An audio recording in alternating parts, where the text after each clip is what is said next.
The first thing we did on Tough Nietzscheans, the group, the first task we set ourselves was to do a book study of Thus Spake Zarathustra. And I say, Thus Spake Zarathustra, because that's the translation we're using. We're not using spoke. We're not using Kaufman, Hollingdale, or all those other frauds. We're using Thomas Common, and Alexander Till. They're the ones we're using. Thus spake Zarathustra. So we decided to do a book study on that book, that most mysterious of books, that book which is in the center of Nietzsche's output. It was ambitious. We were going to do the first 3 books, or the total 3 books, as Nietzsche only published the 3 books as Zarathustra. He never added the 4th book to the book itself. And so we began actually looking at Ecce Homo, and where in Ecce Homo Nietzsche has a chapter in Why I Write Such Good Books on Zarathustra. We read through that first to give us a guide or an indication, or just to give us some kind of perspective. I didn't take it to be something that had to be looked at as something dogmatically right. I realized that Nietzsche was looking back 5 years on from Zarathustra, and that when he was writing Ecce Homo, he was close to his mental breakdown. So we have to read Ecce Homo in that context, but it's still a guide, and is probably, in a way, the best guide for Nietzsche's own books, because it is Nietzsche. And no matter how wayward at times it becomes, it still gives us an antithesis or an antipodes if we need it, as well as a guide. And so we looked through that, and we found that he, at the end of that chapter on Zarathustra in Ecce Homo, virtually aligns himself via Zarathustra with Dionysus. He almost obliterates himself into the persona that is Dionysus. And in a way, that's a long way from where he started with Zarathustra. But it gives us that, as I say, that antipodes, that actual abyss, maybe the kind of abyss that he talks about in the prologue of Zarathustra. And so therefore we advanced to the prologue of Zarathustra, and we took it slowly. We took it painstakingly, as one should. We read through it. And I found a couple of things that I hadn't expected or hadn't noticed before. And that was the abysmal aspect, that Zarathustra is imploring man to go into the abyss, to actually perish to his destruction so that the Superman may come.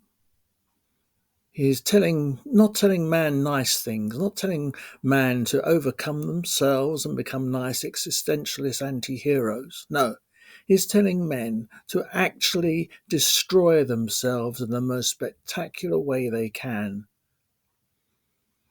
in the most extreme ways they can. Because only by doing that can they get an inkling of what the Supermen might be.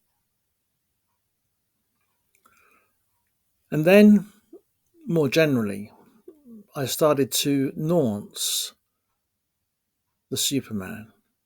And I use the term Superman. I don't hold with Kaufman's Overman or Parks's Overhuman. No, Superman, Supermen is the best translation, because the word is an old one.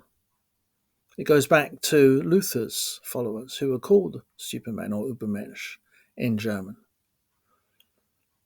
Nietzsche would have known that, of course. And it occurs in Goethe. And, of course, in Nietzsche's own German translation of Byron's Manfred.